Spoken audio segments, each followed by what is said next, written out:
Linda peine à joindre les deux bouts après avoir perdu son mari dans un tragique accident. Elle supplie son fils de trouver un emploi pour qu'il puisse rester à l'université, mais sa seule réaction est de la rendre responsable de toutes leurs difficultés. Le téléphone de Linda est tombé de ses doigts engourdis et elle a posé les genoux à terre. Ce n'est pas possible.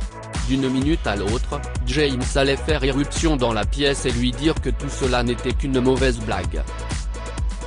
« Madame, vous êtes là, madame ?»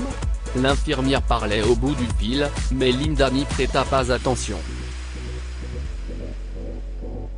Elle ne voulait pas entendre parler de cet accident de voiture, ni des ambulanciers qui avaient transporté Jacques à l'hôpital. « Je suis vraiment désolé pour votre perte, madame », a poursuivi l'infirmière. Veuillez nous rappeler lorsque vous aurez eu le temps de tout préparer afin que nous puissions prendre les dispositions nécessaires pour la dépouille et les effets personnels du défunt. Une dépouille. James n'était-il plus que cela? Les vestiges d'une vie et de l'amour qu'il partageait depuis le lycée.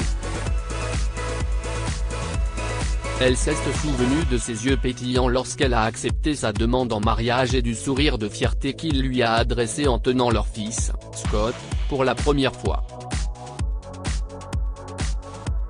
Un accident de voiture sur une route verglacée avait tout réduit à des vestiges et à des souvenirs. Linda s'est effondrée et a crié tellement son chagrin la submergeait. Au cours des semaines suivantes, le chagrin de Linda d'avoir perdu son mari a été éclipsé par des préoccupations plus banales et plus stressantes. L'assurance vie de James n'a pas rapporté autant que Linda l'avait prévu, et les frais d'obsèques ont été plus élevés qu'elle ne l'avait anticipé. Scott n'était qu'à sa deuxième année d'université. Linda a pleuré en faisant les comptes et en réalisant qu'elle ne pourrait plus payer ses frais de scolarité très longtemps. Linda a commencé à postuler pour des emplois, mais plus elle cherchait, plus elle voyait qu'elle avait fait une énorme erreur dans sa vie.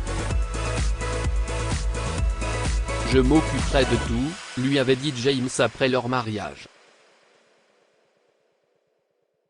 Comme il s'était trompé.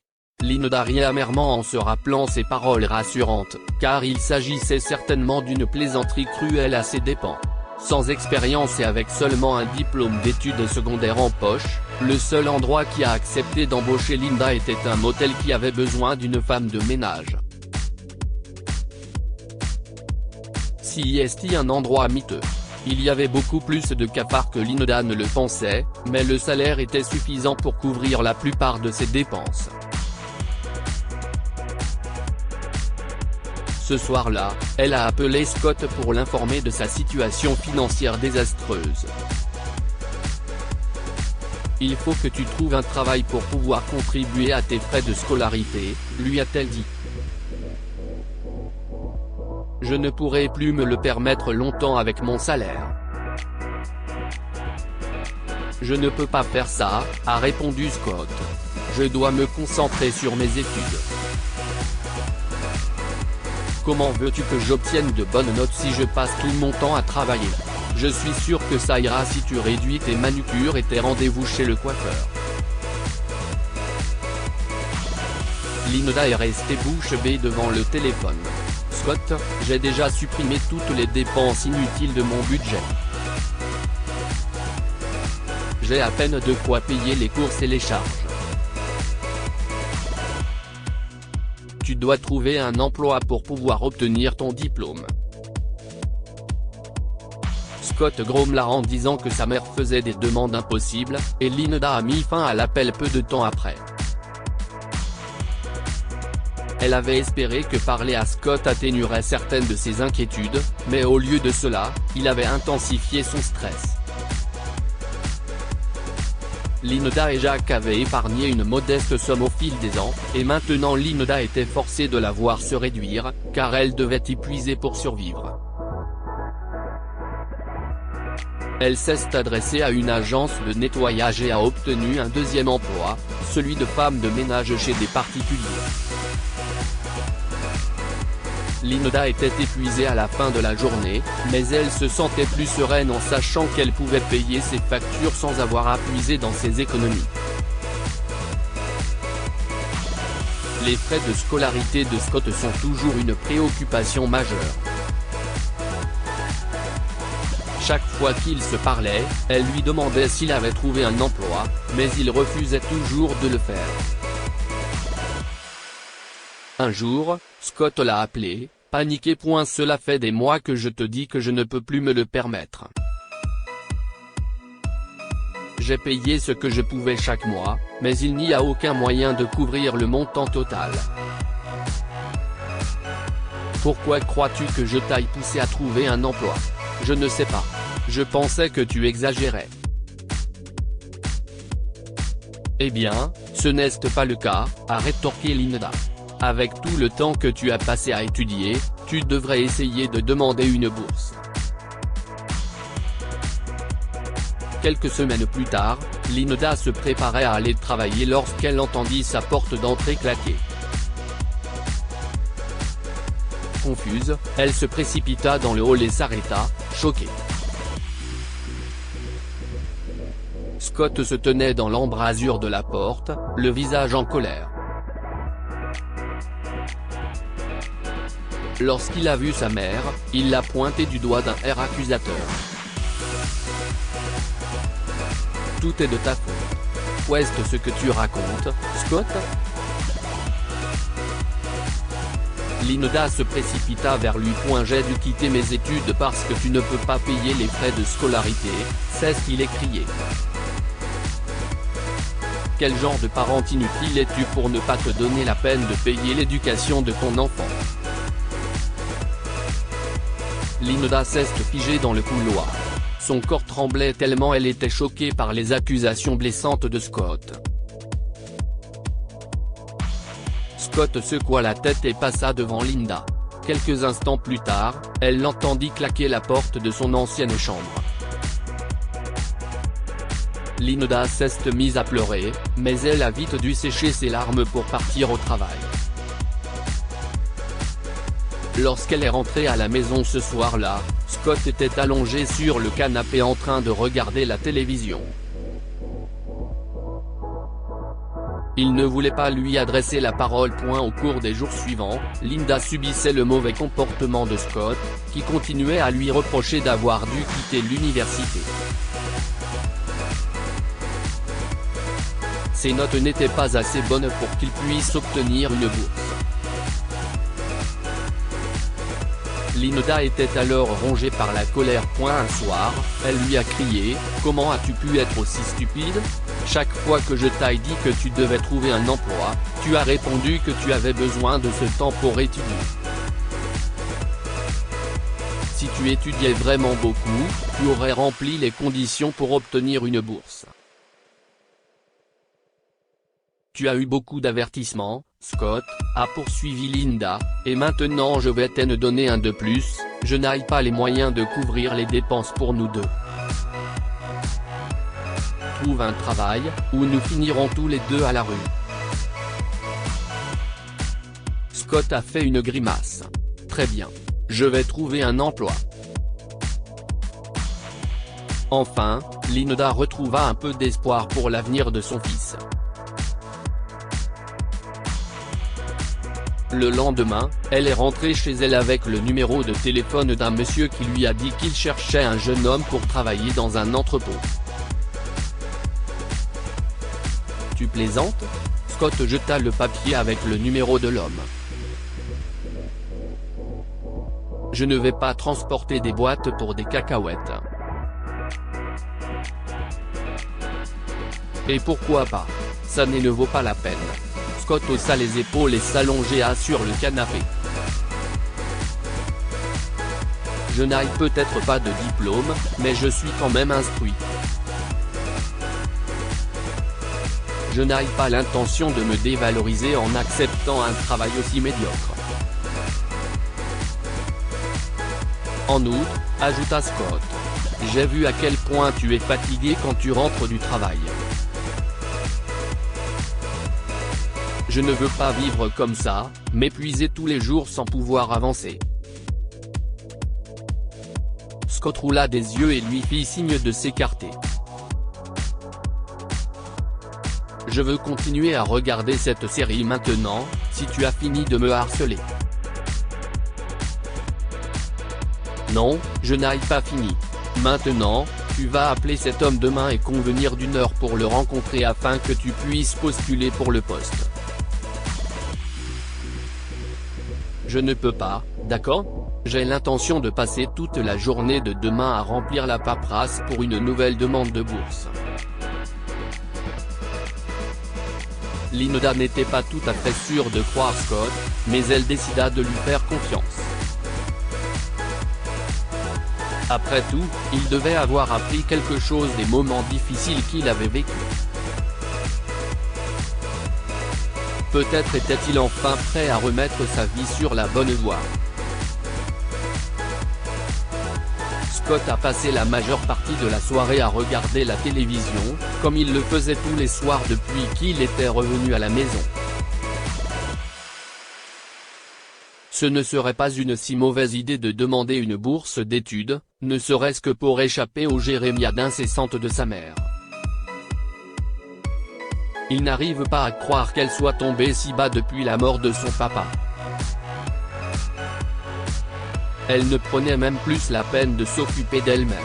Elle avait les joues creuses et était maigre, avec d'énormes poches sous les yeux. Scott ne voulait pas finir de la même façon. Scott se réveilla tard le lendemain. Il a pris quelques dollars dans le bocal de sa mère au fond de l'armoire et a commandé une pizza pour le déjeuner. Il décida ensuite de faire une sieste, mais son téléphone sonna juste au moment où il allait endormir.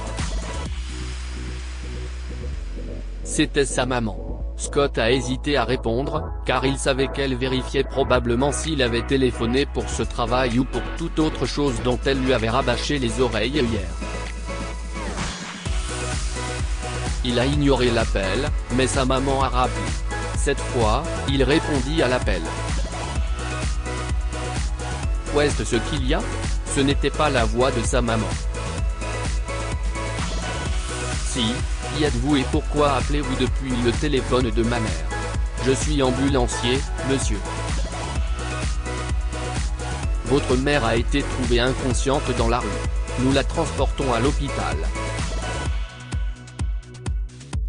Scott se sentait engourdi. Il écouta avec une panique grandissante l'ambulancier lui donner le nom et l'adresse de l'hôpital. Dès la fin de l'appel, Scott s'est précipité pour voir sa mère. Elle était toujours inconsciente dans l'unité de soins intensifs lorsque Scott est arrivé, et le médecin à qui il a parlé a suggéré qu'elle pourrait être inconsciente pendant un certain temps. Son état est assez grave, a déclaré le médecin. Elle souffre également de malnutrition et d'épuisement, ce qui aggrave la situation. Cependant, le traitement que nous prévoyons de lui administrer a un taux de réussite très élevé. Le médecin lui a expliqué la procédure dont sa maman avait besoin, puis il a dit à Scott combien cela coûterait. Celui-ci est resté bouche bée. De retour à la maison, Scott a cherché dans le téléphone de sa mère ses informations bancaires. En regardant les chiffres, il a finalement réalisé la vérité sur ce qu'elle lui avait dit à propos de ses finances. De retour à la maison, Scott a cherché dans le téléphone de sa mère ses informations bancaires. En regardant les chiffres, il a finalement compris la vérité sur ce qu'elle lui avait dit à propos de ses finances. Il devait trouver un emploi rapidement, ou il perdrait sa mère comme il avait perdu son père. Scott a cherché dans le salon jusqu'à ce qu'il trouve le numéro que sa mère lui avait donné. Il a appelé et s'est renseigné sur le travail, mais l'homme au bout du fil lui a dit qu'il avait déjà embauché quelqu'un d'autre. Alors qu'il avait raccroché, il a reçu un appel.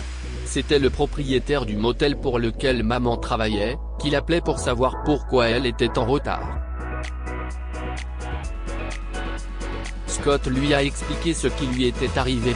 Si est-ce vraiment dommage, a dit l'homme. Linda est l'une de mes meilleures employées, mais je ne peux pas attendre qu'elle se rétablisse. Je suis désolé, mais je vais devoir embaucher quelqu'un d'autre pour la remplacer. Et moi ? A demandé Scott. Je pense que cela suffira. Tu es le fils de Linda, donc je suis sûr que tu es aussi travailleur et attentif qu'elle.